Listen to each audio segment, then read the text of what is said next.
Do you think watering your garden is simple? Just point the hose and you're done. What if I told you that most gardeners make the same mistakes that literally make or break their harvest, either drowning it or leaving it parched? And it's not just about the amount of water. Today, we're going to break down a complete guide to watering for the 7 main vegetables in your garden. These are tomatoes, cucumbers, potatoes, peppers, cabbage, carrots and onions. Stay until the end, and you'll discover one universal secret that will change your approach to watering forever. Watering isn't just about delivering moisture. It's a whole art based on understanding the plant's needs, because each vegetable has its own character, its own habits, and of course, its own requirements when it comes to water. Forgetting this means risking your entire harvest. So, let's figure out how to get along with each of our green companions. Let's start with His Majesty, the tomato. Everyone loves tomatoes, but few know how to water them correctly. And there's one golden rule you need to remember once and for all. Never, do you hear me? Never water tomatoes by wetting their leaves. Why is this so crucial? Because wet leaves are an open invitation for the tomato's worst enemies, late blight and other fungal diseases. Water droplets left on the foliage, especially in cool or cloudy weather, create the perfect microclimate for harmful spores to develop and spread. All water should go strictly to the base of the plant. Imagine you're pouring tea into a cup, not spilling it all over the tablecloth. Your task is to nourish the root system specifically, which is deep in the soil.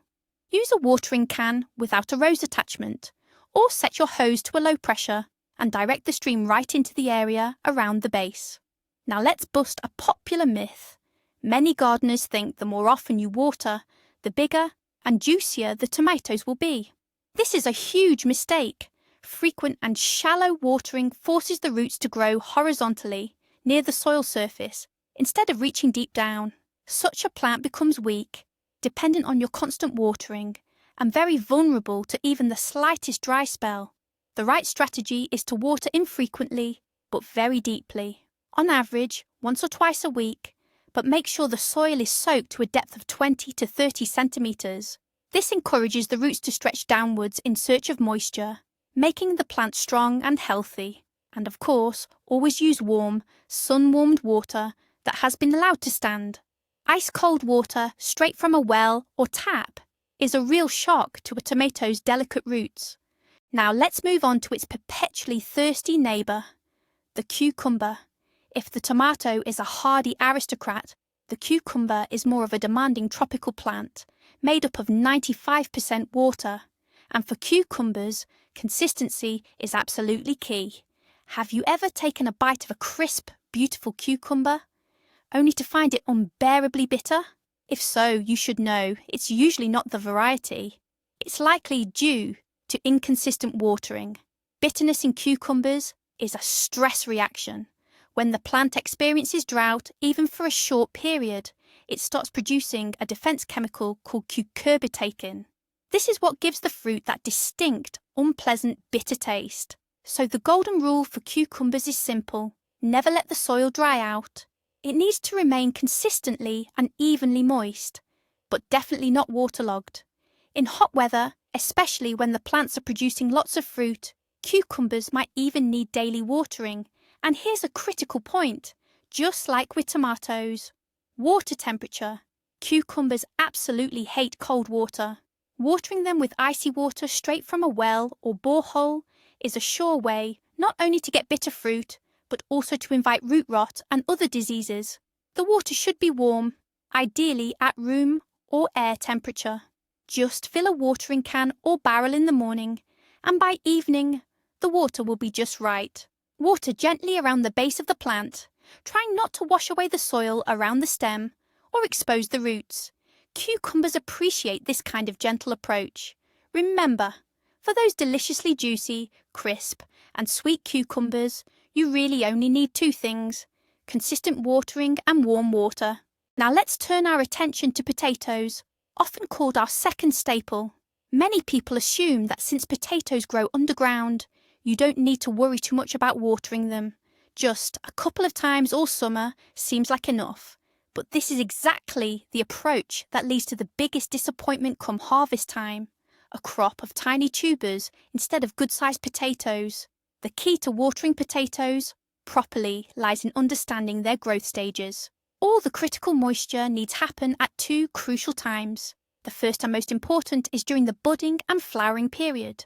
As soon as you see buds forming on the plants, know that the most vital process has begun underground, the formation of tubers.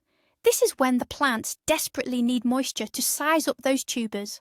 Lack of water at this stage means the potatoes simply won't be able to develop a good yield. You need to water generously, soaking the soil deep down, at least 20 to 30 centimetres, about 8 to 12 inches. On average, aim for roughly 10 to 20 litres, or 1 to 2 buckets, per square metre. It's best to water between the rows, not directly onto the plants. This helps protect the foliage from diseases like blight. And here's the second crucial moment. As soon as you notice the foliage starting to yellow and die back, that's your cue to stop watering completely. This usually happens about 2 to 3 weeks before you plan to harvest. Why? To allow the tubers to mature and set their skin properly. The skin on the potatoes needs to toughen up and become firm. If you keep watering right up until harvest, you'll end up with watery tubers that have thin skins. These won't store well and will rot quickly. So remember this.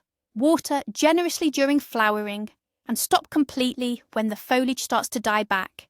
It's really that simple.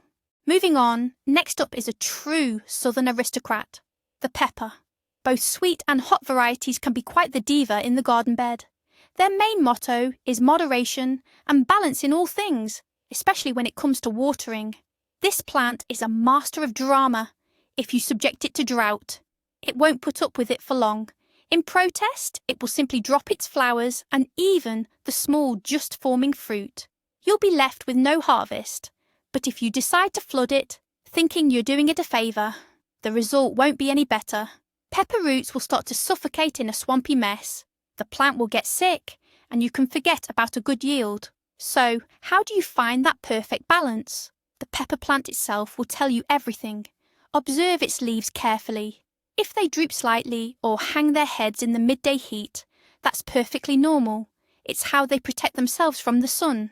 But if by evening, when the sun is no longer scorching, the leaves haven't lifted and remain limp, that's a loud and clear signal. Hey, I'm thirsty! This is the surest sign that it's time to grab the watering can. And of course, the water for this aristocrat should be warm. Preferably settled water that's been warmed by the sun. Water strictly at the base of the plant, trying not to wet the stem or leaves. Peppers are especially grateful for regular, but not excessive watering. There's no need to drown them once a week. It's better to water more often, but with smaller amounts, keeping the soil in a state of light, pleasant moisture, like a well-wrung sponge. Think of peppers like guests from a warm climate who need consistent comfort, not extreme conditions. What about cabbage? This lush lady in our garden patch is a real queen and quite the heavy drinker when it comes to water. If cucumbers are 95% water, cabbage is like a highly efficient water pump, drawing moisture from the earth and evaporating it through its enormous leaves. To grow a dense, juicy and large head, cabbage needs a lot of water, especially in the middle of summer when it's actively growing. Drought is devastating for it. Lack of moisture will not only slow growth but can also make the leaves tough and slightly bitter. Therefore, water cabbage generously and regularly, especially during hot spells. The soil needs to be kept moist to a good depth, up to 40 centimetres. Don't be shy with the water. Your cabbage will definitely thank you for it. But here's the catch. Like any queen, cabbage has a specific need. Despite loving water so much, it absolutely cannot stand sudden drastic changes in moisture.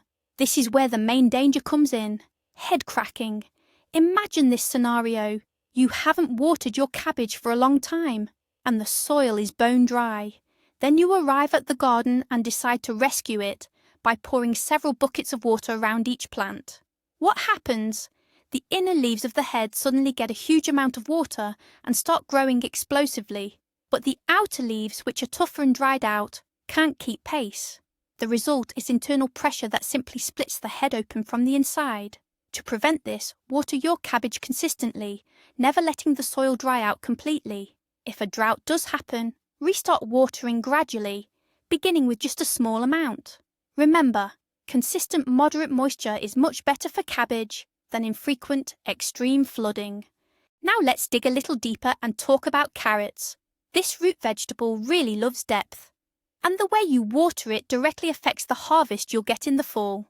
Long, straight, juicy carrots, like something out of a magazine, or short, crooked, and forked deformities. The main enemy of beautiful carrots is shallow, frequent watering. What happens when you lightly water the soil surface a little every day? The water only penetrates a few centimetres down, and carrots, like any smart plant, send their roots where the moisture is, meaning towards the surface. As a result, the main taproot stops growing downwards and instead starts branching and spreading sideways in search of water. That's the reason you get those forked carrots. The secret to perfect carrot watering is depth. You need to water infrequently, roughly once every 7 to 10 days, but very generously. Your goal is to soak the soil to the full depth where the root vegetable will grow, which is at least 30 centimetres, about 12 inches. This deep watering encourages the main taproot to stretch downwards, following the receding moisture. As a result, it grows long, straight, and strong. You should start watering carrots after a few true leaves appear. However, about 2 to 3 weeks before harvesting, you need to stop watering completely, just like with potatoes. This allows the carrots to build up more sugars, making them sweeter and tastier, and also ensures they store better over winter. Remember, to make your carrots grow down, water them deep. Rounding out our list today is the humble onion. You'd think nothing could be simpler, right? But even this seemingly unfussy vegetable has watering secrets. Secrets that affect not only the size of the bulb, but also how well it stores through the winter. It all boils down to timing. The onion's life cycle can be roughly divided into 2 phases. Phase 1 covers May and June. During this time, the onion actively grows its green tops, or leaves. The strength of these leaves directly impacts the future size of the bulb. The bushier and juicier the green growth, the larger the bulb will be. That's why moisture is crucial during this period. Water regularly, roughly once a week, making sure the soil doesn't dry out completely. This is a time of active growth, and water is its primary fuel. Phase 2 is July and early August. This is when the most critical stage begins, the formation and ripening of the bulb itself. And this is exactly when you need to stop watering completely. Typically, this is done about 3 to 4 weeks before you plan to harvest. Why is this necessary? Dry soil sends a signal to the bulb. Time to prepare for dormancy. It stops putting energy into growth and starts forming those dense, dry outer layers, the golden skin that protects it during storage. If you continue watering right up until harvest, you'll end up with a juicy bulb, but one that's completely unsuitable for storage. It will be watery and rot quickly. So remember this simple rule for onions. Water in the first half of summer, let them dry in the second. This simple technique is key to ensuring your onions store successfully until the next spring. You've listened to all this and you're probably thinking, how am I supposed to remember all these rules for every single vegetable? Don't worry, here's the crucial twist I promised. The secret to perfect watering isn't a strict Monday, Wednesday, Friday schedule. It's actually 3 simple principles. First, timing. Always water early in the morning. This gives the water time to soak down to the roots before the heat of the day sets in, and allows the leaves to dry off in the sun. Watering in the evening creates the perfect conditions for fungal diseases. Second, method. Forget about overhead watering. Instead, pour the water slowly and directly at the base of the plant. This way, you'll nourish the root system instead of creating surface dampness, which encourages diseases and weed growth. And the third and arguably most important principle is depth. It's better to water deeply and thoroughly once every few days than to give a little bit each day. Shallow watering forces the roots to grow upwards towards the moisture, making the plant weak and dependent. Your main goal is to encourage those roots to grow deep. And the best tool for this is always right at your fingertips. It's your finger. Just stick it into the soil next to the plant, about 2 to 3 inches deep. If it feels dry there, it's time to water. If it feels moist, your plant is doing fine. That's all there is to it. No complicated calculations, just you and your plants. Hopefully, this simple guide will help you grow an amazing harvest. Thanks for watching until the end. If you found this video helpful, please give it a like and subscribe to the channel so you don't miss out on future tips. Now, a question for you. Which vegetable in your garden is the pickiest when it comes to watering? Share your experience and secrets in the comments below.